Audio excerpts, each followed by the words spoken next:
Sir, with all the criticism dun sa naging decision ng impeachment court na i-return o isole sa House yung articles of impeachment, si SP Escudero, he said there are no limitations on what the impeachment court can or cannot decide. He also said there was nothing in the rules or even in the rules of court that prohibits any senator judge from making such a motion. Your comment, sir? Merong limitations, especially, di ba nag-oath kami? Kung walang limitations, di wala ng oath, di ba? We will render impartial justice. So, bawal i-violate ng judge yun. So, if you're taking, if you're pursuing a partial position, partial stand, you're violating your oath to render impartial justice. Then, of course, there's a constitution. Yun ang ano talaga, yun ang absolute rule na bawal anong tawag mo doon, i-violate.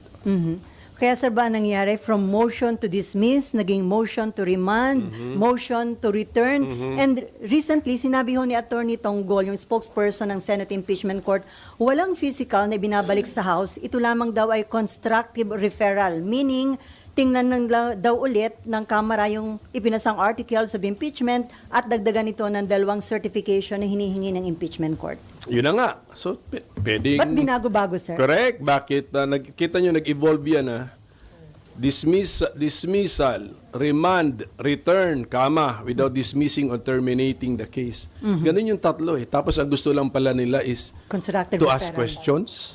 Sabi ko nga eh. Request for information lang ito eh. O di, pwedeng mag-order ang court or sinabi ko nga, mas practical yung advisory na lang eh. Advisory na lang ng court sa House of Representatives Panel of Prosecutors that when you file your reply to the answer of the Vice President, in addition to replying to the answer the following questions from the court. 1, 2, 3, 4, 5. Di gano'n. Hindi na kailangan mag-imbento nung magical word na return, without dismissing or terminating the case. So sir, kung gano'n na lang... Tapos meron pa nga doon, until such time that. So, returned until such time that. So, masyado nang pina-complicate ang dapat simple lang na procedure. So sir, kung simpleng advisory ang ganawa ng impeachment court, hindi na kayo umani ng batikos from different sectors? Correct, kasi nga nag-imbento kami ng bagong konsepto. So sir, ano yun? Ang sabi nyo ba, nag-create ang impeachment court another issue to derail or to delay the impeachment? Ganun di ba ang impression nyo, sir? Imbis na simplihan mo yung proseso na madaling maintindihan ng lahat, hindi lang ng taong bayan but pati yung parties to the case para madaling makakomply, diretso lang sana, medyo lumiko ka, kumorbada ka, bumaba ka, tumaas ka. Di marami ngayon pwede maka-imagine ng legal issues, hindi ba? So, all the more hindi tuloy napabilis o dumiretso yung daan. Sa pagdetour mo, pero ngayon nagtatanong, saan ka ba papunta? Yan, pagdetour mo, tamang rota pa ba yan? So, pwede, hindi pa nanganganak, pero pwedeng manganak ng mga legal cases. Pag sinabi mo pag may mga legal cases na, na-focus ka na dun sa legal cases, hindi ka na dito ngayon nakafocus sa main issue. So yun yung basic objection ko doon, na kung ano man yung gustong ma-achieve nung complicated order nila, inventing the return principle, return to sender principle, na-achieve lang sana yun sa simple advisory to the House of House of Representatives Panel of Prosecutors. And don't worry dun sa 20th Congress House of Representatives, kasi ang practice sa Amerika na nung pinasa nung 105th Congress sa 106th Congress yung kaso na impeachment, ang ginawa lang ng 106th Congress, nag-submit sila sa Senate as the impeachment court ng panibagong listahan ng panel of prosecutors. So yun na yung manifestation that we will pursue the case. Mayroon kami bagong nominees o bagong names ng prosecutors. So, simpleng gawin. So sir, sa tingin niyo may intention na i-divert yung attention sa ibang mga issues sa halip dun sa main issue, itong impeachment case against BP Sara? Well, konting investigative journalism siguro dyan. Just get the opinions and then the motivations of the 18. Kasi sila naman ang bumoto doon eh. And then dahil po dun sa nangyari, may mga panawagan for inhibition na mag-inhibit yung ilang allegedly bias na dito nga sa impeachment case laban kay BP Sara. Well, wag na magpa-inhibit kasi nga pinili ang impeachment nasa Article 11, hindi sa Article 6. Article 6 yung Legislative Department. Article 11. Ibig sabihin nun, yung sumulat ng ating Constitution, pwede sila actually namili ng ibang body to be the impeachment court. Ang pinili pa rin ay Senate. Therefore, let it be. So yung mga judges, yung mga senador na magiging judges, ipaabot hanggang dulo sa decision nila so that they will now state the decision, guilty or not guilty. Tapos taong bayan na ang huhusga sa decision ng bawat senador. Pag inhibit, nakakalusot pa siya eh. Hindi na niya kailangan sabihin kung ano yung position niya, guilty ba or not guilty. Na-excuse pa siya, tapos yung kanyang absence ay pabor pa sa not guilty. So sir, to avoid yung impression na bias yung ilang senator judges, kailangan ba o possible ba yung gag order? Ang nag-gag order kasi ang korte sa mga parties eh. So Hindi ito applicable. ito na disiplina na lang po ito. Disiplina na lang po. Reminder na lang kasi si Senate President, although lamang siya sa amin, actually kapantay din namin siya kasi in the sense na lahat naman kami parehong may mandato galing sa national constituency. So payo na lang being the Senate President, ang aming Senate President ngayon, abogado naman, nag-practice din siya. Magpapayo na lang siya na please stop commenting on about the case, lalo na sa merits of the case, kasi pinagbabawalan nga natin yung mga parties eh.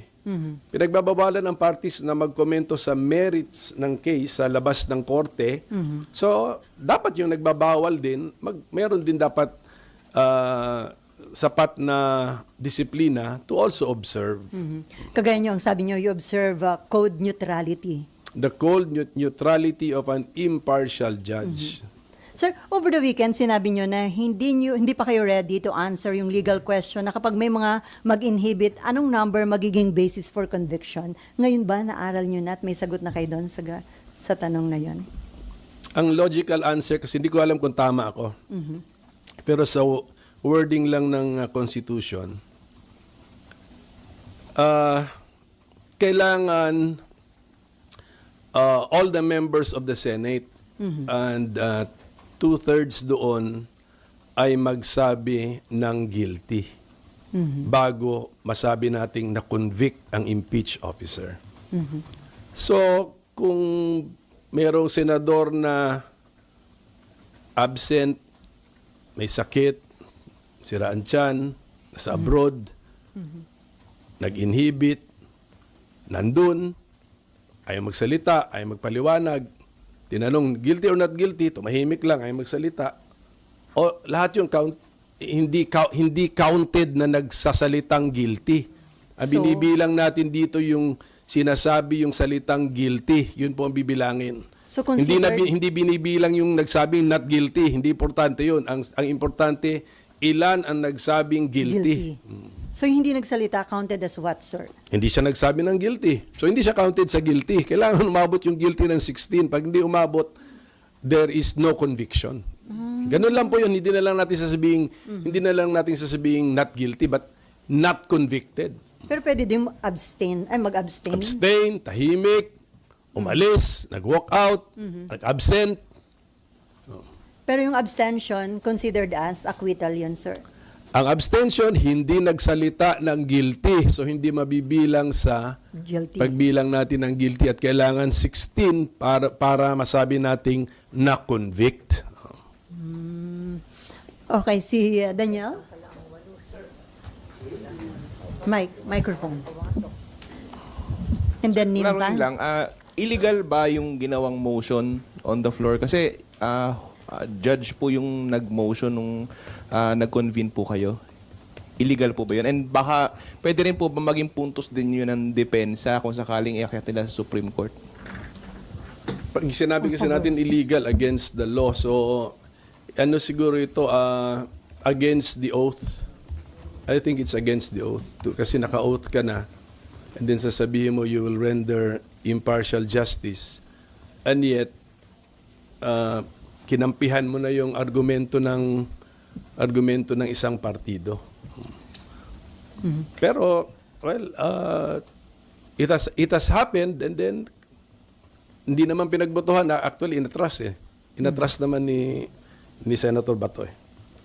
Pero hindi naman kayo nagkaroon ng impression na well-planned yung nangyari kasi parang gano'n ang naging impression ni Senator Risa Ontiveros. Well, if that is what you call a well-planned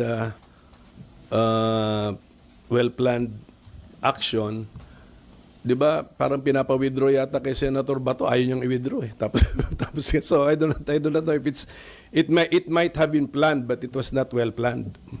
Okay. Okay, Jan. Sir, masasabi po bang na paboran yung defense sa naging action po ng Senate, and on what way po na kung napaboran po sila doon sa buot ng 18.5? Kung ang delay at saka ambiguity ay pabor sa impeached officer, masasabi natin na paboran si impeached officer. Kasi number one, na-delay talaga. Nag-recognize ang Senate Impeachment Court ng pause.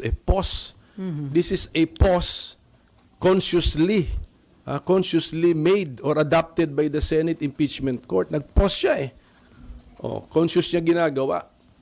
And then nag-introduce siya ng mga legal concepts and proceedings or procedure na masasabi nating hindi supported by the words of the Constitution and the Senate impeachment rules. Hence, it is inviting what?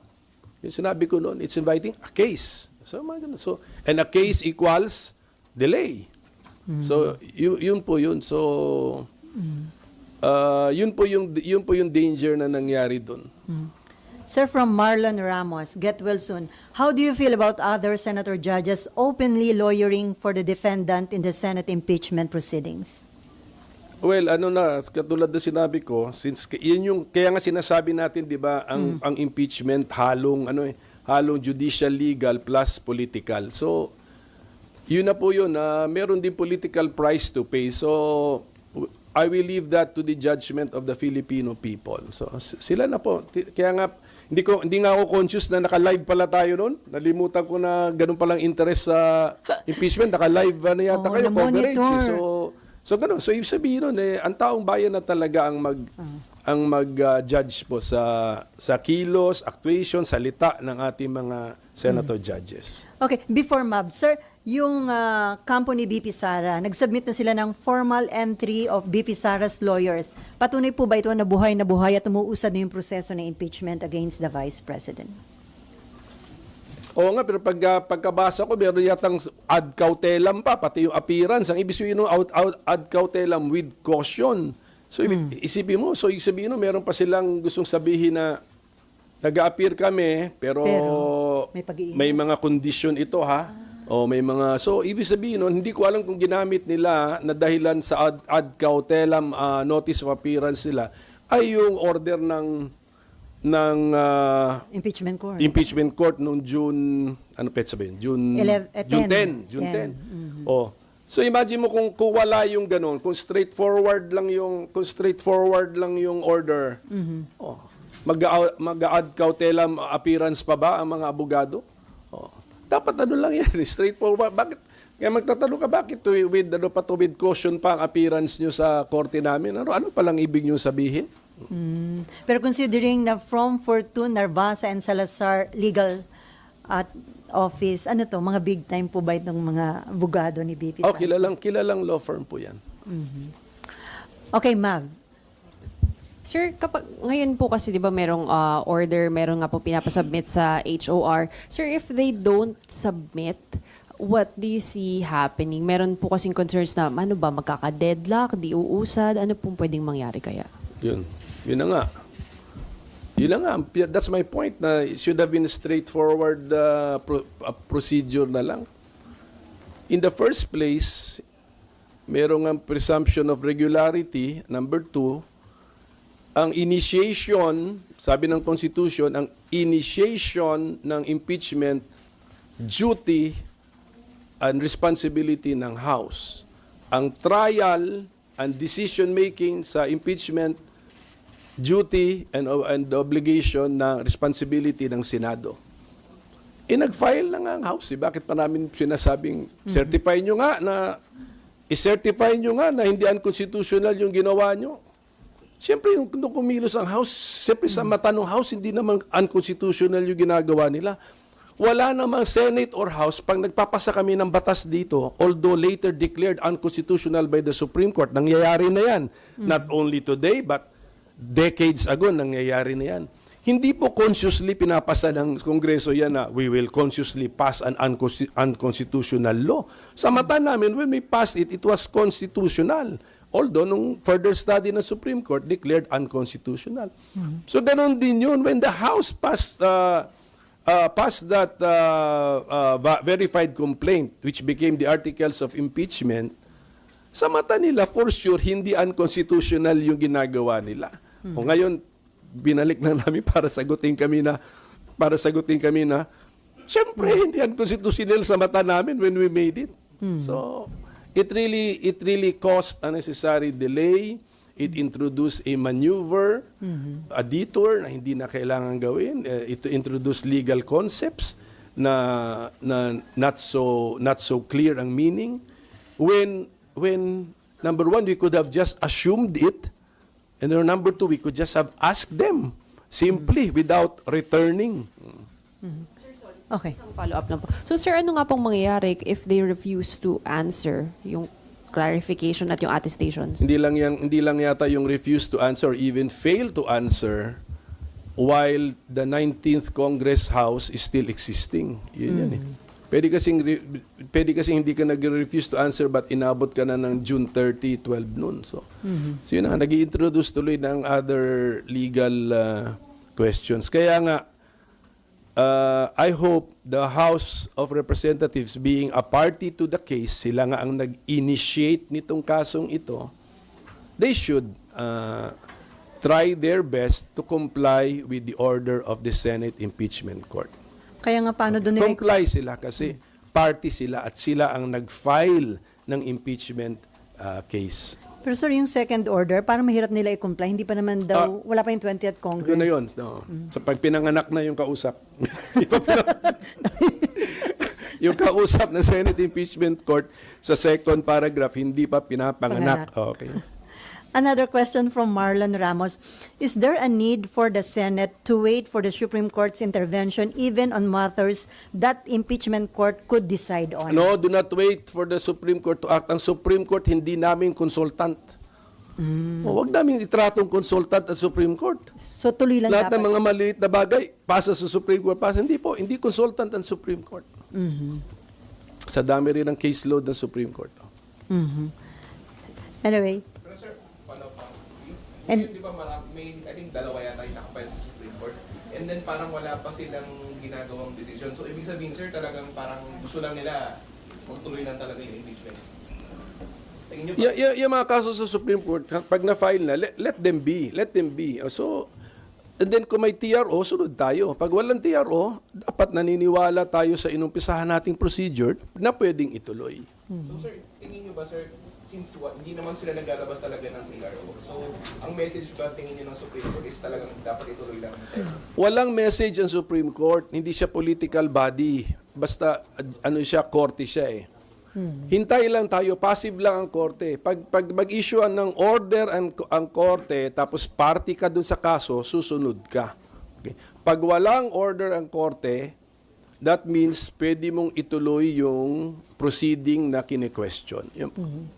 Sir, sabi nyo, hindi Do not nyo- interpret anything sa Supreme Court kasi apolitical siya, dapat insulated siya from politics, tsaka based on the law lang ang kanyang interpretation. Sir, sabi niyo hindi consultant niyo ang Supreme Court. Pero lagi sinasabi ni SP Cheese, kung meron kayong reklamo dun sa mga nagiging hakbang ng impeachment court, you are free to go to Supreme Court. Sa taong bayan naman yung kausap niya.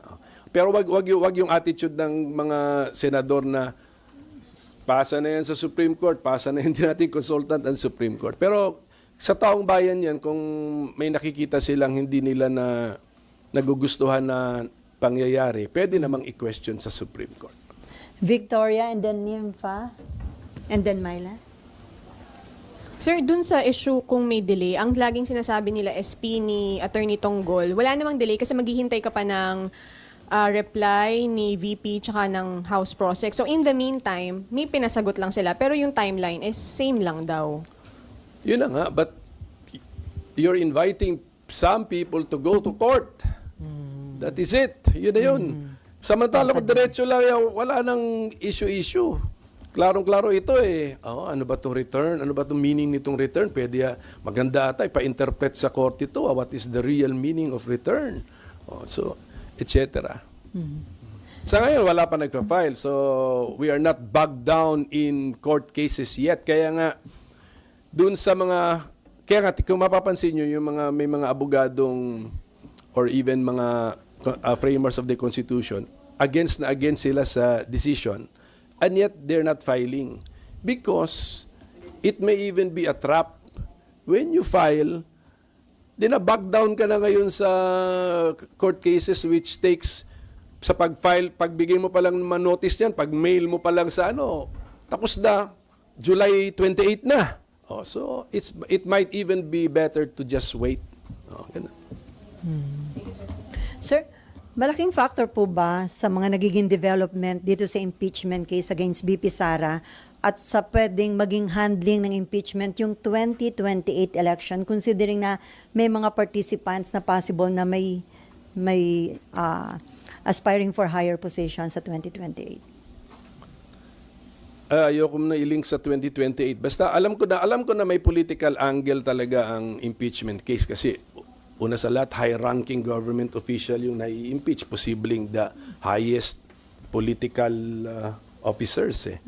And then ang ginawa pa nating impeachment court, Senado pa, mga politiko din. So may politics involved, pero dahil sa umabot ka na ng Senado, pinagkatiwalaan ka na ng taong bayan, at klaro naman sa Constitution na part ng job description mo yan, anytime pwede ka maging judge sa impeachment trial, tapos nag-oath ka pa, you will render impartial justice. Ang assumption ng taong bayan, kaya mong gawin yan. Diba? So, sana nga. So sila na ngayon magja-judge ang taong bayan na magsabi na, kinaya nga niya maging impartial judge. Okay, Nympha. Sir, sorry, balik ko lang dun sa pag-inhibit. So yung pag may nag-inhibit, that would be to the Vice President's favor. Sa akin palagay, oo. Kung may nag-absent, ganun din. So, mayroong nag-leave, ganun din.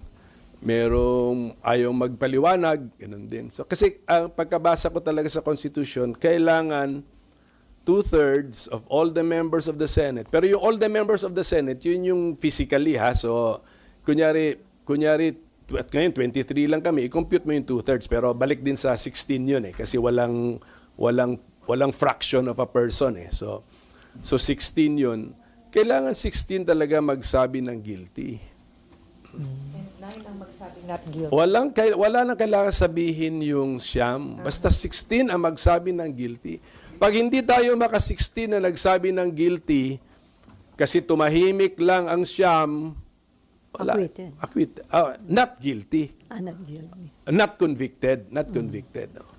And then sir, dahil dun sa pag-remand nung articles of impeachment, nag-cause din ba ito ng uncertainty 'di ba, kung magko-convene talaga o hindi yung impeachment court. Kasi the two conditions have to be complied with. Eh, di ba?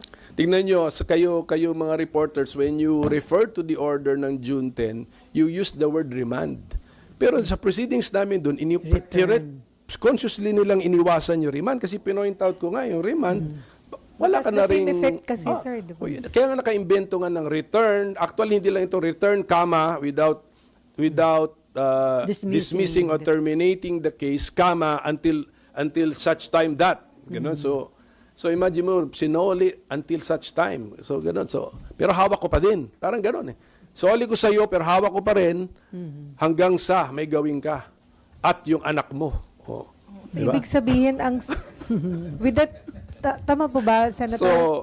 Ibig sabihin, with that decision, ang Senate Pass Impeachment Court ang naging dahilan para maging uncertain kung magkakaroon ng impeachment trial, while dapat meron naman talaga dapat. Dapat sana tuloy-tuloy na lang sana. Kunyari yung original calendar na inisyu ni SP noong February, March. Kung sinunod lang. Kung yun, medyo okay na yun, diretso-diretso lang. June 2, okay nga, June 2, June 3, then maybe sa mga end of June, maybe a little trial or appearances. And then the trial action sa July 28 at 29, gano'n na, 29, 30. So gano'n na nangyari. So yun, mas straightforward yung kalendaryong yun.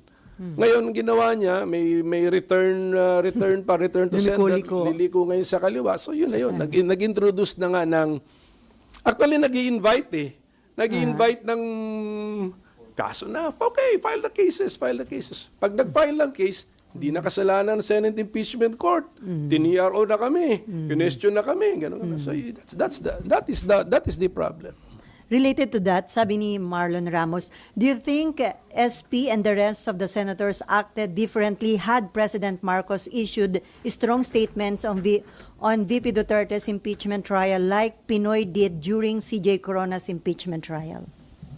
Hindi, dapat hands-off ang presidente sa impeachment. Hands-off.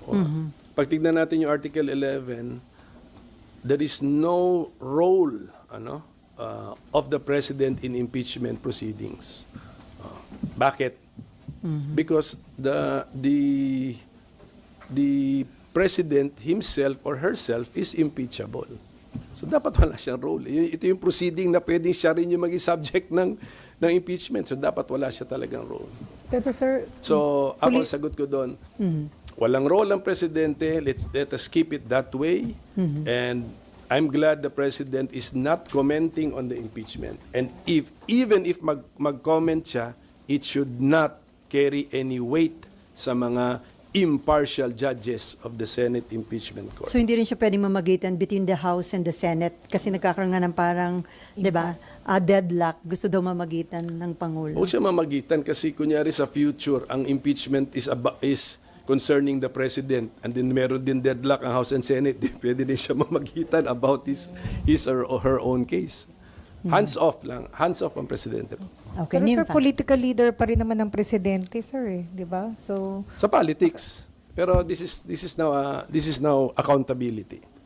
Kahit na political process, sir. Ano yun, naging political process because ang napiling impeachment court is composed of politicians and then matataas na government officials lang ang ini-impeach. Sir, kaya na kasi ang statement ho several times ng presidente is sa kanya ayaw niya na may ganitong impeachment kasi makakagulo. So, So kung akong senator judge na nakarinig noon, gagalangin ko yung freedom of speech ng presidente, but that should not carry any weight sa akin. I will look at the evidence. Sabi nga, kaya nga sinabi, trial shall proceed, forthwith proceed. Kasi nga, look at the evidence. Okay na, Nympha. Raymond. Mike. Laging kinakatwiran, sir, ni SP, sui generis daw ang impeachment court. Kaya pwede nilang gawin kahit anong gusto nilang gawin, just like what they did dito sa remand na naging return na inaprobahan ng 18 kasamahan ninyo? Meron na tayong Senate impeachment rules. So yan. So sundin dapat yun. Meron kaming oath na tinake. Sundin din yun. Meron namang meaning. At saka meron tayong constitution. Oh. Plus, meron na kaming past experience na. So yun, hindi naman pwedeng gawin lang kahit anong gawin. Okay, Myla. Going back to the basic lang, sir, kasi 3 doon sa kasamahan ninyo, hindi nagsuot ng robe.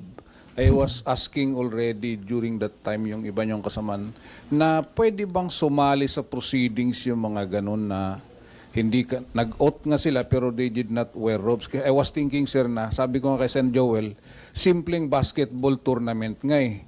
Hindi ka pwedeng Hindi naka-uniform. sumali sa laro pag hindi ka naka-uniform. Dito, impeachment court, hindi ka naka-robe and yet you are participating directly doon sa proceedings. Ano bang take nyo dito, sir? Well, sa akin, ano yun, no issue sa akin yun. Ano din ako doon, parang lenient din ako pagdating doon. Kasi actually, pwede naman kami naging Senate impeachment court na walang robe kaming lahat. Gusto lang namin actually merong symbolism or merong attire to remind us na hindi kami legislator, ibang rules na namin, may ibang oath namin ngayon. Actually, tingnan mo, nung rinirecall namin, ano ba nangyari doon sa time ni impeachment ni Chief Justice Corona? Tinatanong ko sila, nung nag-oath ba tayo, were we in session as a legislative session or were we in session as a court? So alam mo nung nag-research kami, nakita ko yung picture namin, naka-robe kami, na nag-oath kami. So sabi ko, court tayo. So ganun. So nakita mo, may symbolism, may value siya, may value din siya. But if meron judge na nag-oath naman, bound naman siya ng kanyang oath, na hindi lang siya naka-robe, I will allow the participation of the said judge. Sir, going back dun sa dapat na maging role ng presidente dito, ang sabi ni Marlon, hindi daw ba the president should lead efforts to exact accountability? Yes, sa kanyang department, sa executive department. But Pero- accountability under Article 11, walang role ang presidente. Because pati siya ay subject doon sa accountability ng Article 11 ng Constitution. But tama yan, meron nga dapat presidential anti-corruption dyan, meron dapat siyang president kung gusto niya, executive branch ombudsman, pwede. Para disiplinado lahat ang nasa ilalim niya sa executive branch. Okay, Myla. Sir, kanina na-mention niyo, sabi niyo, yung nangyaring botohan ng June 10, it's against the oath. Enough na basis na ba yun or wala pang basis to raise yung question before the Supreme Court? What question? To question the validity of the order? Hindi, ang gusto ko nga sabihin, tignan mo yung mga ibang, kahit yung mga legal experts and then constitutional framers, they're not going to the Supreme Court. Kasi kita naman nila na by July 29, 30, expected na natin na pwede nang mag-trial ang Senate Impeachment Court. Siguro naka-debate na ang 20th Congress Senate by July 28, 29 kung kailan ang next trial. So, if you go to court now, baka pending pa yung issue by that time. Sir, yun isa sa mga sinasabi ni SP na maraming ang question pero until now wala pang case na pinafile sa Supreme Court. Pero as it is now, sir, yung nakikita nyo lang sa lawyer, meron na, without thinking, sir, kung ano yung magiging effect kung mag-file kayo sa Supreme Court. Just the same, sir, meron ng basis to raise the issue before the Supreme Court. Yes, there is a basis to question, pero ako mismo, I will advise not to go to the Supreme Court anymore. Hintayin na possible delay. Tsaka, ano ma-achieve nun? Ano lang, baka bumalik pa sa step 1. Di ba? Hindi natin alam. So, wag na, pabayaan na lang yan. Tapos, by July 29, 30, 31, August 1, yan, pwede nang mag-trial yan. Kasi, ang incoming Senate, hindi nila pwedeng gamitin ngayon ang excuse na meron pa silang rinarush na mga priority laws. Kasi wala pa, ano pa yan filing pa lang yan. Linuluto mo pa yung mga bills dyan eh. Magko-committee hearing pa eh. So actually, perfect time yan. Marami kayong time para mag-trial. Okay, Nimpa. Dagdagan ko lang, sir. Kung kapag katapos ng June 30, sir, magkakaroon pa ba kayo ng role, I mean, as a private citizen, ano ba yung pwede niyo pang tulong after ng impeachment? After ng term niyo, sir.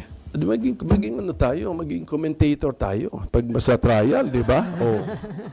Dala-dala ko yung copy ko ng Senate impeachment rules, interpret natin. Oh. So, pwede. Pero definitely, sir, wala naman kayong plan to either help ko anong ang camp ng defense or prosecution. Wala, Walang kasi sa offer, ngayon, wala namang offer ngayon. Wala, so wala pa. So, mas maganda nga sa...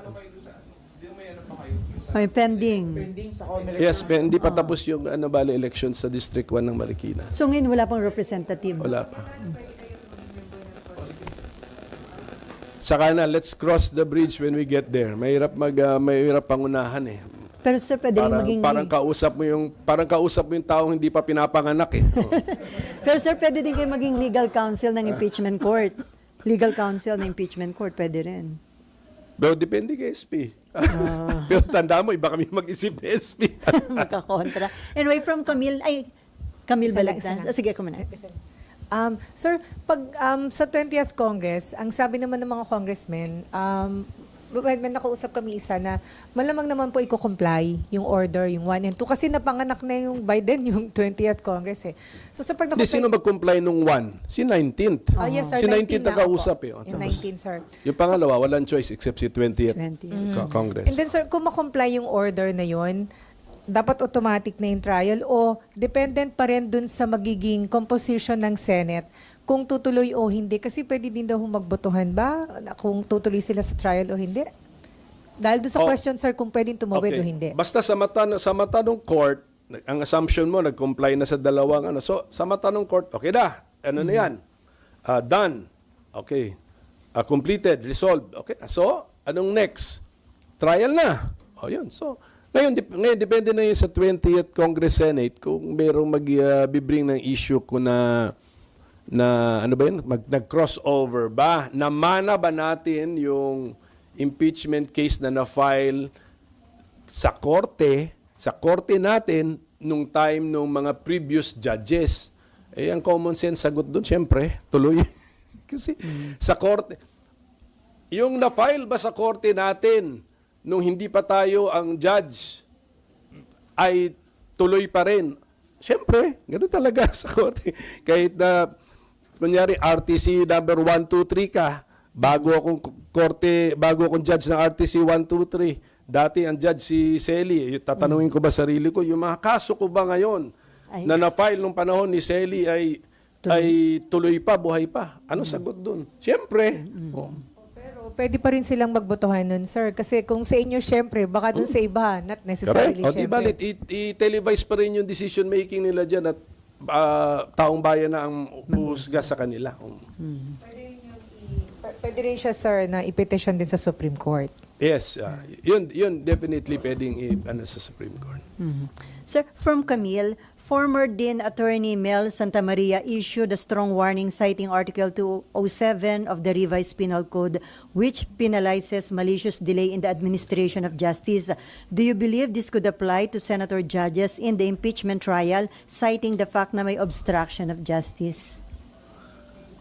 Hindi ako masyadong familiar sa article na yun, pero but if it applies to judges, alam mo kasi ang pag-interpret ng criminal laws is strictly interpreted yan eh. So if it's clearly just for members of the judiciary, hindi applied yan sa members of the impeachment court. So sir, paano yun? Hanggang June 30 ka na lang as senator, as member ng impeachment court. So, Right. Malungkot ka ba na hindi ka na makapag-participate dun sa mismong trial nitong kaso na ito? Hindi. And I have the cold neutrality of an impartial judge. Member ako dyan? Okay, malamig pa rin ako. Hindi ako tapos na ang aking membership sa court, malamig pa rin ako. Sa cold neutrality. So, wala akong pakialam. So, ganun ang ibig sabihin nun. No? I'm willing, but kung tapos na, I cannot. Meron ka bang fearless forecast, sir, sa magiging kahihinat na nito? Judge pa ako ngayon eh. Pero do you think kahantong sa botohan? Hindi ko na masabi kasi nahintayin na lang natin para nakatutok ang taong bayan. No? May question lang doon sa, di ba yung 1 and 2 na dapat i-comply? Yung una, i-comply ng 19th Congress. Dapat. Laging sinasabi kasi ni SP na the 19th couldn't bind the 20th Congress. Pero bakit sinama doon sa number 2 question na kailangan mag-comply yung 20th doon sa... Tanong nyo na lang siya. Tanong nyo yung 18. Actually, pinakamaganda, tanongin nyo yung 18. Paano nila naintindihan yung binutuhan, sinuportahan nilang order or resolution? At baka makakuha kayo ng 18 different interpretations. Okay. And any other related question dito sa impeachment? Hindi naman daw nakakain ng impeachment. Sir, baka gamitin na naman ngayon, nagigiyaran dyan, tumaas ang... Oo, ngayong hindi nahawakan. Ganun lang kasi wag lang tayo parating wag natin parating isipin o wag natin parating ituro sa taong bayan na importante lang yung nahahawakan, nakakain. Kasi magiging masyado tayong ayuda nation yan eh. So merong mga bagay na mahalaga rin sa buhay ng tao na hindi nahahawakan. Katulad nga ng hustisya, accountability, tamang paggamit ng resources ng ating bansa. So yun po yun, kailangan at saka it's important enough, napakahalaga ng accountability na binigyan siya ng sarili niyang artikulo sa Constitution. Article 11 yun ng Constitution. So mahalaga po yung kahit hindi natin mahawakan. Sir, may nagpapatanong lang bilang kay former president, doon daw sa nangyari between Senator Risa and Senator Amy na ang impression ay sinulsulan ni Senator Joel Villanueva o parang nagturo, tinuruan o nag-coach si Senator Joel. Tama daw po ba yung naging actuation doon ni SP Cheese na habang nagsasalita si Senator Risa, sumigaw ng point of order sa Senator Amy, dapat po ba hinayaan lang si Senator Risa na matapos yung kanyang pinupoint out during that time? I think nakatapos naman ata si Senator Risa, no? Pero dapat yata yung pag sinabing point of order, kaagad? State what is the point of order. Ang point of order, anong rule ang binaviolate nung person Nagsasalita. having the floor? Wala naman, nung narinig ko yung explanation, wala. Hindi rin siya makasite nung what rule. Eh. So, dapat ganun, dapat maikli lang yung, ang disruption caused by a point of order issue, dapat napakaikli lang. Wala nang explanations. Ano yung what is the rule being violated? Sabihin mo, okay, magro-ruling ka agad siya. Hindi na violate. Continue. So I think naman nakatapos naman din ata nung message si Senator Risa. Tapos yung kay Senator Joel, kasi former majority leader yan, posibleng tinanong lang siya kung Senator Amy. what is the hindi ko kasi napanood yung video. Nasa harap kasi kami, nasa likod sila, kaya hindi ko rin alam ano nangyari. But that is a possibility na Kinonsulta ni Senator kasi Amy. being the former majority leader, kabisado din niya yung rules namin. Sir, other issue, pabor ka ba doon sa panawagan ni election lawyer Romulo Macalintal na i-veto daw sana ni Presidente yung ipinasa ninyo na proposed bill para doon sa postponement ng barangay at SK election, and at the same time yung nagtakda ng mas mahabang term ng barangay at SK election. Kasi daw meron nang nangyari noong 2023 yung case of Macalintal versus Comelec. Kasi ang bago kasing idea rito, if i-fix sa 4 years ang term of office ng barangay officials at umpisahan na doon sa mga nahalal noong 2023. So plus 4, 2027. So necessarily since 2027, necessarily yung election sa December 2025, dapat ma-move na yun sa 2027. Para maging 4 years nga. Basta ang main idea, ipapako na natin sa 4 years ang term ng barangay officials. Tanong, kailan natin umpisahan yun? Umpisahan na natin dun sa mga nahalal noong 2023. Kasi abnormally short yung kanilang term 2 years lang eh. So gawin ng 4. So, nasa sa presidente na yun kasi the power to veto is with the president. So, nasa sa kanya ngayon yun. Oo. But sa mata ko, hindi naman ako nag-object dun sa bill na ito. Sa tingin ko justifiable. Ito naman yung isang example na isang example ito ng mga tignan mo. Consciously, at the time na pinasa namin, number one, hindi kami consciously nagpasa ng unconstitutional law. Sa tingin namin, constitutional. Pwede kaming magkamali sa pagdating sa Supreme Court. At saka hindi rin kami nagpapasa ng batas na dinadasal namin na ibito ng presidente. Diba? What's the point? Diba? Nagpasa ka ng batas na sana ibito. So, let it be the decision of the president. Ang ano ko lang, nag-attend lang ako nung last LEDAC Nandun ako At ang alam ko, ang gusto ng presidente, ituloy. Itong barangay. So, whose will prevail? Sino ba ang may last touch in lawmaking? You need a law, you need a new law to postpone or reset the December 2025 barangay elections. And who was the last touch in the making of a law? So, sorry nang stand ni Presidente during the LEDAC? Yun ang narinig ko. Ituloy. Ituloy. So, nandun yung possibility na i-veto? Nandun ang possibility na i-veto. Anyway, so sir, last na lang, doon sa nangyayaring tension ngayon sa Israel at saka sa Iran, ano yung nakikita nyo na maaaring maging impact nito sa ating ekonomiya, sa ating mga OFW, at ano yung dapat gawin ng gobyerno para hindi ganun katindi ang maging epekto nito sa atin? Malaking impact nito kasi of course oil prices apektado for sure. And then ang dami natin deployment sa area na yon. Tinatawiran ng mga missiles yung area na yon. So, ang contribution siguro natin dito is to observe the cold neutrality of an impartial judge.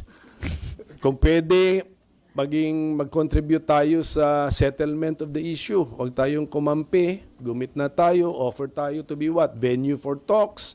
What? As the bridge between the two countries. Yan ang gawin natin. Kasi kailangan peaceful resolution po ito. Thousands of missiles na po ang mga pinapaputok nila at delikado kasi isang maling location na mapasabugan, it might really escalate. And the mere fact may mga kapwa tayong Pinoy na Dami doon sa area na yun because if you look at the area kung saan nag-exchange ng missiles doon sa vicinity, of course sa Israel marami, I'm sure sa Lebanon, meron din, may Filipinos, at sa Jordan, may konti siguro, but dito sa UAE, we have millions, dito na sa area na to, nasa baba yan so, I'm sure in Iran, meron din, so yun po yun and we do not like war, we should never enjoy war or encourage war. Mabuti na rin ito, nakikita natin, these are the consequences of war, kaya tayo rin dito sa Pilipinas, mag-adapt tayo ng mga policies which will minimize the possibility of war. Ganun din po. Ayaw natin, kita nyo, grabe ang hindi lang ito abala I mean, destruction and then loss of lives. Hindi nyo nga, series of oil price hike ang asahan natin, sir, kapag tumindi yung tension. Malaki pong epekto po nito. Opo. Okay, no more question. Sir, are you open na maging miyembro ng cabinet ng Marcos administration just in case? Hindi, ang akin na lang attitude is panalangin ko na mag-succeed ang last 3 years ng Marcos administration kasi ano na lang tayo, one boat lang po tayo, isang sasakyan lang tayo, may eroplano man o barko na we will rise together or we will fall together, sink together. So, ayaw natin yun. Sana umasenso tayo together. So, we will help as much as we can.